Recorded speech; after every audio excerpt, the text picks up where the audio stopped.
नमस्कार, तरुण भारत न्यूज बुलेटिनमध्ये आपल्या सर्वांचे स्वागत. प्रथम एक नजर स्थानिक घडामोडींवर. बेळगाव जिल्ह्यात शनिवारी 510 जणांना कोरोनाची लागण झाली आहे, तर बेळगाव तालुक्यातील 261 जणांना कोरोनाची लागण झाली आहे. त्यापैकी शहरातील 94 तर ग्रामीण भागातील 167 जणांचा समावेश आहे. दिवसभरात 9 जणांचा मृत्यू झाला आहे. कोरोना महामारीमुळे मेटाकुटीला आलेल्या आणि सरकारकडून देण्यात येणारी पेन्शन न मिळाल्यामुळे उपासमारीत होळकरणाऱ्या वृद्ध विधवा यांची पेन्शन कधी मिळणार? मागील 4 ते 5 महिन्यांपासून काहींना पेन्शन मिळणे बंद झाले आहे.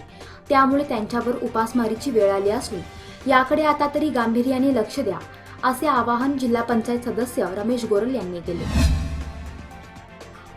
गोंधळी गल्ली येथे मागील महिन्याभरापासून खोदाई करण्यात आली होती.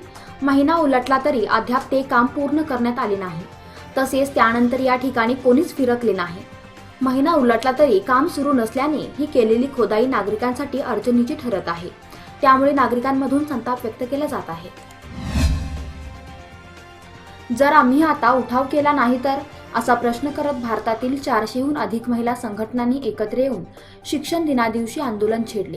कर्नाटकचे प्रतिनिधित्व करत भारतीय महिला फेडरेशनच्या वतीने राज्य सचिव प्रमोदा हजारे यांनी बेळगावमधून या आंदोलनात भाग घेतला आहे. दक्षिण महाराष्ट्र शिक्षण मंडळ संचलित मराठी विद्यानिकेतन येथे शिक्षण दिन साजरा करण्यात आला. प्रमुख पाहुणे म्हणून बसवराज हासुरकर तसेच माया पाटील उपस्थित होत्या. पाहुण्यांच्या हस्ते डॉक्टर राधाकृष्णन यांच्या प्रतिमेला पुष्पहार अर्पण करण्यात आला. भारत सरकारने 15 ऑगस्ट ते 2 ऑक्टोबर 2020 दरम्यान फिट इंडिया फ्रीडम रन मोहीम हाती घेतली आहे. या अंतर्गत JNMC महाविद्यालयाने दिनांक 4 सप्टेंबर रोजी फिट इंडिया रनचे आयोजन केले. काहेर विद्यापीठाचे कुलगुरू डॉक्टर विवेक सावजी यांनी मोहिमेचा ध्वज दाखवून शुभारंभ केला. या मोहिमेत 70 शिक्षक, शिक्षकेतर कर्मचारी याशिवाय विद्यार्थी सहभागी झाले होते. 15 दिवसांपूर्वी झालेल्या जोरदार पावसामुळे जाफरवाडी तालुका बेळगाव येथील एका कुटुंबाला मोठे नुकसान झाले आहे. त्यामुळे त्यांना नुकसान भरपाई द्यावी अशी मागणी त्यांनी केली आहे. घर कोसळल्याने त्यांना इतरत्र राहावे लागत आहे. कल्पना परशुराम पाटील यांचे हे घर असून त्यांना नुकसान भरपाई मिळवून देण्यासाठी ग्रामपंचायत दुर्लक्ष करत असल्याची बाब समोर आली आहे. बेळगाव शहरात बस थांब्याचे नूतनीकरण करण्यात आले आहे. येथून ग्रामीण भाग व उपनगरात जाण्यासाठी प्रवासी बसच्या प्रतीक्षेत असतात, पण तेथे कचऱ्याची दुर्गंधी सुटली आहे. स्मार्ट सिटी अंतर्गत कामे सुरू असली तरी स्वच्छतेचे 3:13 वाजले आहेत. येथे त्वरित स्वच्छता करून प्रवाशांचे आरोग्य व्यवस्थित राहील याकडे संबंधितांनी लक्ष देणे गरजेचे आहे. सरकारी स्तरावर शिक्षक दिन कार्यक्रमात शिक्षक संघाच्या अधिकाऱ्यांना व्यासपीठावर स्थान न देता डावलण्यात आले. यामुळे शिक्षक संघटनांनी मौन पाळत कार्यक्रमावर बहिष्कार टाकून कार्यक्रमातून काढता पाय घेतला. शनिवारी सेंट अँथोनी शाळेत आयोजित करण्यात आलेल्या कार्यक्रमात संघाच्या अध्यक्षांना व्यासपीठावर आमंत्रित न करताच कार्यक्रम करण्यात आला. व्यासपीठावर खुर्च्या रिकाम्या असूनही संघटनेचा अपमान करत कार्यक्रम करण्यात आला. यामुळे शिक्षण विभागात नाराजी व्यक्त करत बहिष्कार टाकण्यात आला. चापगाव ते येडोगा गावांना जोडणाऱ्या मलप्रभा नदीवरील येडोगा पाणी अडवण्याच्या बंधाऱ्याचे आलेल्या पुरामुळे मोठे नुकसान झाले आहे.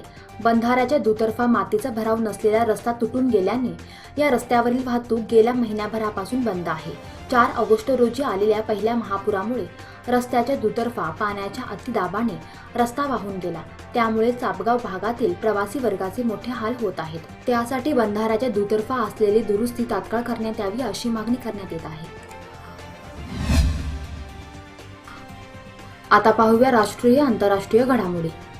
भारतामध्ये दिवसागणिक कोरोनाबाधित रुग्णांची संख्या वाढतच चालली आहे. देशातील एकूण कोरोनाबाधित रुग्णांची संख्या 40 लाखांच्या पुढे गेली आहे.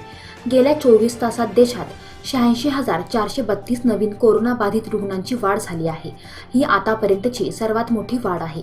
महाराष्ट्र, दिल्ली, गुजरात, तमिळनाडू, मध्य प्रदेश आणि पश्चिम बंगालमध्ये कोरोनाबाधित रुग्णांची संख्या वेगाने वाढत आहे. राजधानी दिल्ली स्थित हजरत निजामुद्दीन दर्गा 6 सप्टेंबरपासून भाविकांसाठी खुला होणार आहे. दर्गा प्रशासनाच्या अधिकाऱ्यांनी याबाबत शुक्रवारी माहिती दिली. कोविड-19च्या पार्श्वभूमीवर लॉकडाऊन करण्यात आल्यामुळे दर्गा बंद करण्यात आला होता. मात्र आता जरी तो खुला होत असला तरी सर्व काळजी या ठिकाणी घेतली जाणार असून सामाजिक अंतराचे पालनही केले जाणार आहे. कट्टुमन्नर कॉईल येथे फटाक्यांच्या कारखान्यात शुक्रवारी झालेल्या स्फोटात 7 महिला ठार झाल्या असून अन्य 2 जण गंभीर जखमी झाले आहेत. स्फोटात ठार झालेल्यांमध्ये कारखान्याचा परवाना असलेली महिला आणि तिच्या नातेवाईकाचा समावेश आहे. या घटनेबद्दल तमिळनाडूचे मुख्यमंत्री के. पलानीस्वामी यांनी शोक व्यक्त केला असून मृतांना प्रत्येकी 2 लाख रुपये अनुदान जाहीर केले आहे. भारताचे पंतप्रधान नरेंद्र मोदी माझे चांगले मित्र असून ते सध्या चांगले काम करत आहेत, असे वक्तव्य अमेरिकेचे राष्ट्राध्यक्ष डोनाल्ड ट्रम्प यांनी केले आहे. 3 नोव्हेंबर रोजी अमेरिकेत राष्ट्रपतीपदाची निवडणूक आहे. त्या धर्तीवर ट्रम्प संबोधित करत होते. यावेळी बोलताना ट्रम्प म्हणाले की मला विश्वास आहे 3 नोव्हेंबर रोजी होणाऱ्या निवडणुकीत अमेरिकन भारतीय नागरिक मला मतदान करतील व अमेरिकन भारतीय नागरिक आणि पंतप्रधान नरेंद्र मोदी यांचे आपल्याला समर्थन असल्याचे त्यांनी सांगितले.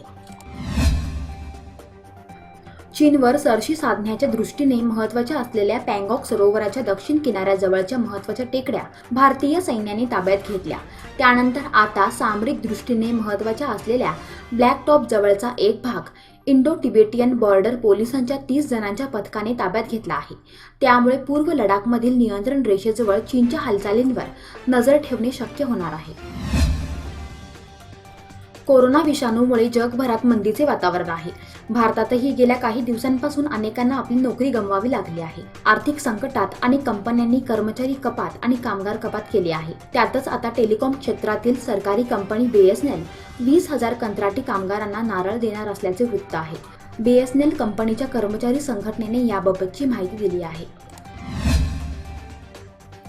गेल्या अनेक दिवसांपासून भारत चीन दरम्यान तणावाचे वातावरण निर्माण झाले आहे.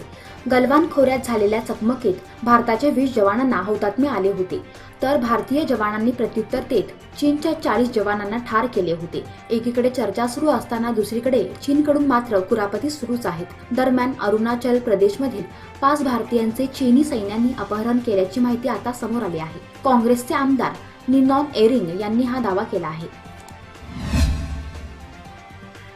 JEE आणि नीट परीक्षा लांबणीवर टाकण्यासंदर्भातील 6 बिगर भाजप राज्यांनी केलेली फेर याचिका शुक्रवारी सर्वोच्च न्यायालयाने फेटाळली.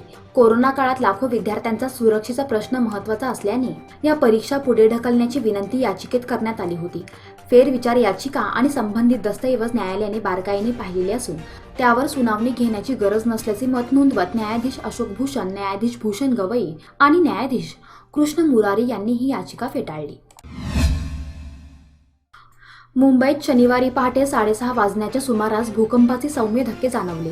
या भूकंपाची तीव्रता 2.7 रिश्टर स्केल इतकी असल्याने त्याचा कोणताही मोठा परिणाम जाणवला नाही. राष्ट्रीय भूकंपशास्त्र केंद्राने याबाबत माहिती दिली आहे. कोरोनावर प्रभावीपणे नियंत्रण मिळविण्यासाठी तसेच महाराष्ट्रातील प्रत्येक व्यक्तीपर्यंत पोहोचून आरोग्य शिक्षण देण्यासाठी स्वयंसेवी संस्था तसेच लोकप्रतिनिधींच्या सहाय्याने माझे कुटुंब माझी जबाबदारी ही मोहीम राबविण्यात येणार असल्याचे मुख्यमंत्री उद्धव ठाकरे यांनी सांगितले. या मोहिमेअंतर्गत आरोग्य विभागाने नियुक्त केलेले स्वयंसेवक राज्यातील 2,25,00,000 कुटुंबांपर्यंत घरोघरी जाऊन ताप आणि प्राणवायू तपासणार आहेत. बॉलिवूडमधील प्रसिद्ध चित्रपट निर्माते दिग्दर्शक जॉनी बक्षी यांचे निधन झाले आहे. श्वसनाचा त्रास होऊ लागल्याने त्यांना मुंबईतील रुग्णालयात दाखल करण्यात आले होते. तेथे त्यांची कोरोना चाचणी करण्यात आली, पण रिपोर्ट येण्यापूर्वीच आज पहाटे त्यांचे निधन झाले. जॉन बक्षी यांनी मंजिले और भी है, रावण, मेरा दोस्त मेरा दुश्मन, भैरावी असे अनेक चित्रपट केले. त्यांच्या जाण्याने चित्रपटसृष्टीमध्ये हळहळ व्यक्त होत आहे. इंग्लंड विरुद्ध पहिल्या T20 सामन्यात ऑस्ट्रेलियाला 2 धावांनी पराभवाचा सामना करावा लागला असला तरीही ऑस्ट्रेलियन कर्णधार फिंचने या सामन्यात महत्त्वाचा टप्पा पूर्ण केला आहे. आंतरराष्ट्रीय T20 क्रिकेटमध्ये फिंचने 2000 धावांचा टप्पा पूर्ण केला. आंतरराष्ट्रीय T20 क्रिकेटमध्ये सर्वात जलद 2000 धावांचा टप्पा पूर्ण करणारा फिंच दुसरा खेळाडू ठरला आहे.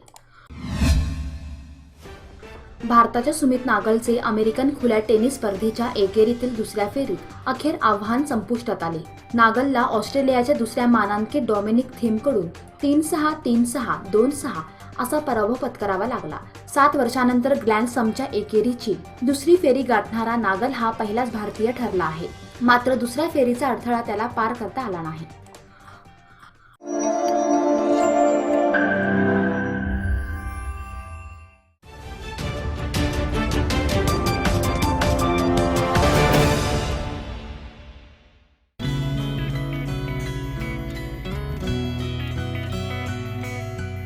कधी कधी हे छोटे क्षण सुद्धा कोणाला तरी खूप आनंद देऊन जातात. गेल्या 2 दशकांपासून 1 लाखाहून अधिक ग्राहकांचे आयुष्य समृद्ध करणारी Lokmanya multipurpose cooperative society limited. सातत्य निरंतर.